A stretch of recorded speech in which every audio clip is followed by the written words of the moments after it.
Salut tout le monde, c'est Magnus. En ce moment, c'est les vacances d'hiver, un moment un petit peu magique. Les cadeaux, la neige ou la pluie, le manque de vitamine D, le tonton raciste, les commandes à vie annulées. Bref, Noël est passé, mais que cela ne tienne, je compte bien faire durer encore un peu le plaisir en vous parlant des Holiday Special de Transformers. Et comme vous le savez, les Holiday Special, c'est toujours un gage de qualité. Alors, il faut savoir qu'étonnamment, il n'y a pas eu autant d'Holiday Special que ça dans la franchise, pour ce qui est des séries principalement, ce qui est un petit peu dommage, mais comme d'habitude, les comics sont là pour contrebalancer le tout, et donc c'est surtout de ça que l'on va parler. Le tout premier média que l'on pourrait qualifier de Holiday Special pour Transformers s'appelle The Night the Transformers Saved Christmas, littéralement la nuit où les Transformers ont sauvé Noël. C'était dans un Woman's Day qui, de ce que j'ai compris, est un magazine mensuel publié depuis 1931, qui traite de tous les sujets que les femmes sont censées apprécier invisiblement. La cuisine, l'entretien de la maison, la mode... Bref, chacun de ces numéros avait quelques pages dédiées aux enfants, et en décembre 1985, c'est un petit comics Transformers qui était proposé. Cette histoire voit Bumblebee et un petit groupe d'Autobots empêcher Soundwave et Laserbeak de voler l'électricité d'une ville qui s'apprêtait à fêter Noël. Après les avoir fait fuir, ils réalisent que l'électricité n'a pas encore été remise en place pour éclairer le sapin, et donc Bumblebee fournit l'énergie nécessaire pour le faire, sauvant ainsi la magie de Noël. On passe maintenant au numéro 41 des comics Marvel anglais. On est le soir du réveillon, dans l'Arche, les Autobots célèbrent Noël, ils ont même construit un sapin pour l'occasion, Optimus est carrément déguisé en Père Noël. Bon, on a Prowl qui trouve ça ridicule, mais bon, c'est Prowl, il est toujours là pour casser l'ambiance. Alors qu'il commence à se faire tard, Jazz décide d'accompagner Buster Witwicky voir son père dans la ville de Saint-Pétersbourg. Attention, on parle pas de la ville en Russie, on parle bien d'une ville aux États-Unis.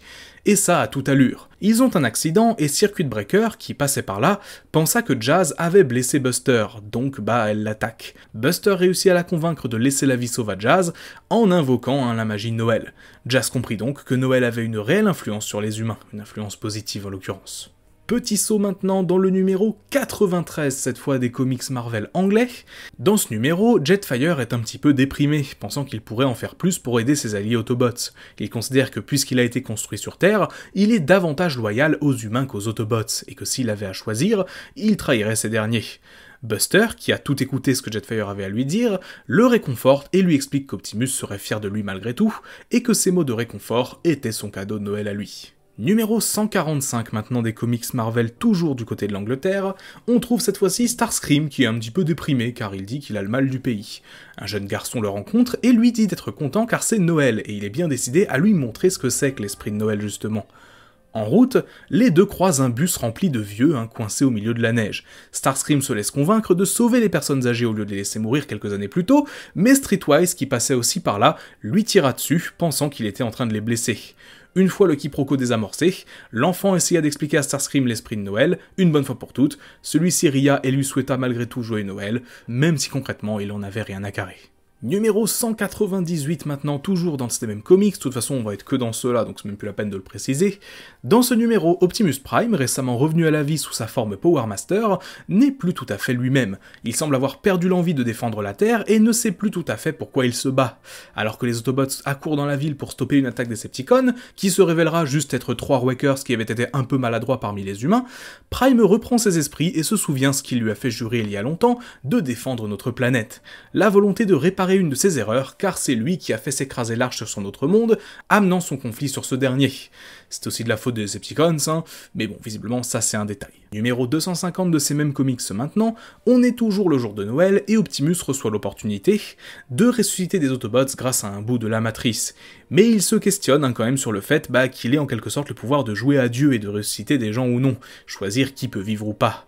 Après mûre réflexion, il choisit d'envoyer le bout de la matrice dans l'atmosphère de la Terre afin de créer une pluie miraculeuse qui répare les dégâts causés par la guerre entre Autobots et Decepticons.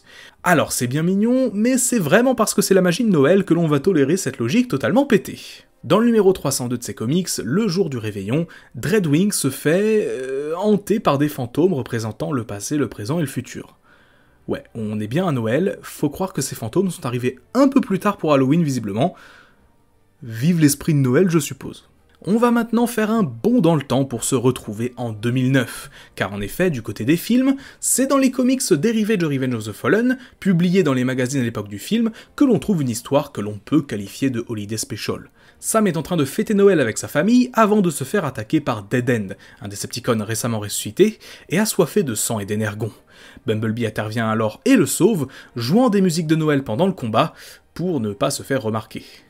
Ouais, c'est vrai que deux gros robots qui se battent au milieu d'un petit ensemble pavillonnaire, même avec une musique par-dessus, bon, voilà quoi. On passe maintenant à quelque chose d'un petit peu plus intéressant, en tout cas quelque chose qui a vraiment pour le coup été dans une série Transformers diffusée à la télé, donc Transformers Animated.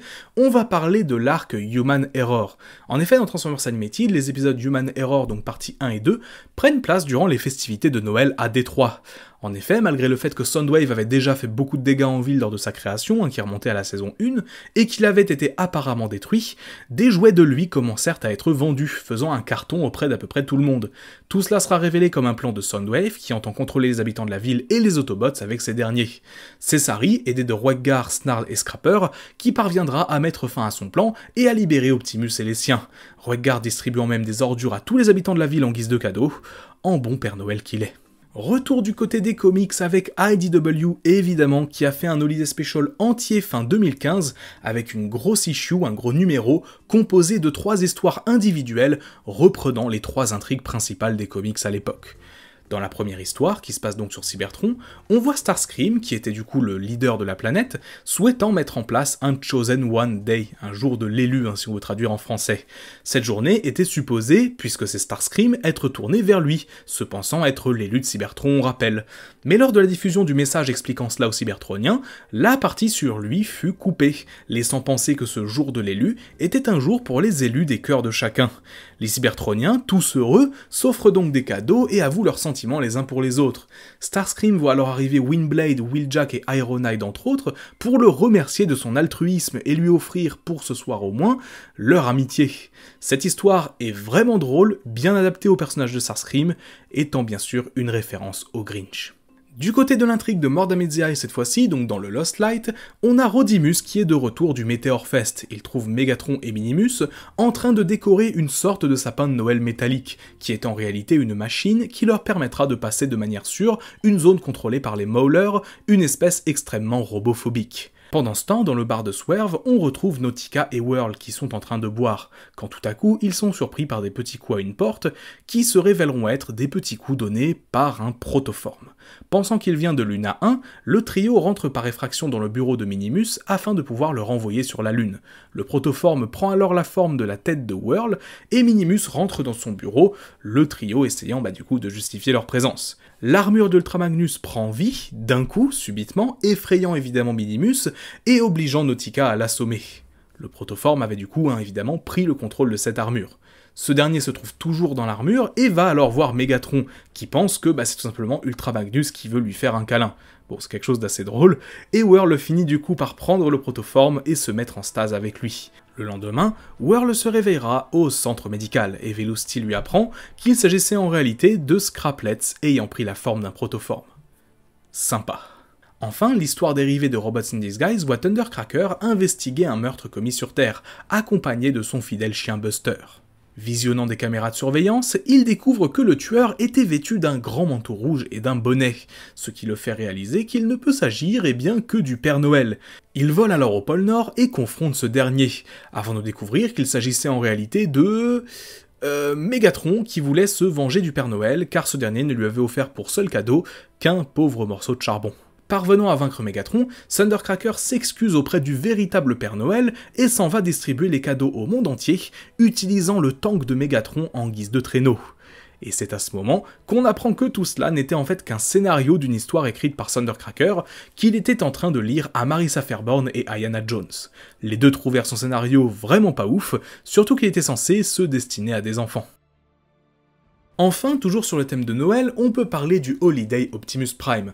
En effet, en 2022, à l'occasion des vacances de fin d'année, Hasbro commercialise un jouet spécial d'Optimus Prime se transformant en camion de transport Volvo aux couleurs du Père Noël. Ce jouet est le premier de l'histoire de la licence à faire clairement référence à Noël et aux fêtes de fin d'année, et beaucoup de personnes suspectent qu'il soit le résultat d'une collaboration avortée entre Transformers et Amazon pour donner vie à la fameuse blague Amazon Prime. En effet, le modèle de camion Volvo d'Optimus, qui change beaucoup de son camion traditionnel, est extrêmement utilisé par Amazon aux États-Unis, et plusieurs listings en 2021 sur pas mal de boutiques dans le monde laissaient entendre une collaboration avant que l'on n'en entende plus parler. Les raisons de l'annulation de ce partenariat sont floues, mais ayant un mold pour figurine déjà produit, il fallait bien en faire quelque chose, et ça a donc donné ce jouet, ma foi assez original. Voilà pour cette petite vidéo sur les Holiday Special de Transformers, j'espère que ça vous aura plu. Alors, j'ai pas traité toutes les histoires de la licence qui évoquent le terme de Noël. J'aurais pu parler par exemple des histoires du côté du Japon, j'aurais pu parler de certaines histoires très obscures, ou même tout simplement de la mention du mot de Noël dans des conversations qui n'ont rien à voir avec. Mais malgré tout, histoire de terminer sur quelque chose de... comment dire, inattendu, j'aimerais vous faire remarquer que dans Transformers 5, sur le modèle 3D de Dreadbot, donc l'un des Decepticons recrutés par Megatron, eh ben on a, pour une raison qui nous échappe, une guirlande de Noël. Décidément, plus on en apprend sur ce film, moins ça n'a de sens. Merci beaucoup d'avoir regardé cette vidéo, j'espère qu'elle vous aura plu. Si vous l'avez aimé, n'hésitez pas à laisser un petit pouce bleu et à me dire en commentaire ce que vous en avez pensé. C'est peu, mais ça aide beaucoup. Si ce n'est pas encore fait, abonnez-vous pour ne pas rater les futures vidéos, et si vous pouvez vous le permettre, passez faire un petit tour du côté de Tipeee, où vous pouvez du coup me laisser un don pour voir les prochains focus en avance, ou même demander le vôtre éventuellement. Sur ce, c'est tout pour moi, c'était Magnus, on se dit à très vite. Bye tout le monde.